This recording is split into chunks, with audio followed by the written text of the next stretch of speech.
Hey everyone, welcome to this week's Just the Tip. My name is Corey from Meat and Potatoes Organizing. So today I'm going to talk about habit stacking. I really like to habit stack in the morning. This could be a controversial topic if you're a morning person or a night person. I'm not a night person. I kind of feel like my brain shuts off around 4:30 p.m. And so I, get through the rest of the day, go to bed, but then when I wake up in the morning, I do have a little bit more energy and I have, I feel like more executive function, so to speak. So what I try to do in the morning is habit stack. I try to put all my good habits together. So whether that's, doing some meditation or journaling, doing a workout, taking a shower, getting ready, getting the kids to school.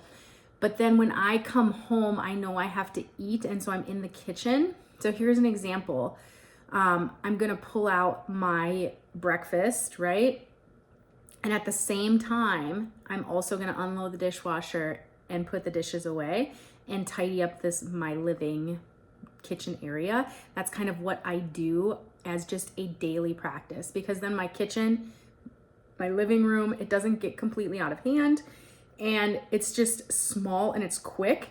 I can get this done in less than 10 minutes. So I would highly recommend figuring out when you have the best kind of, energy, so to speak, in your day. And then block in that 10 minutes and really focus on those big areas of your house, or not big areas, but they're pretty meaningful, like a kitchen or a living room or even a mud room or something where there's a lot of action on a daily basis.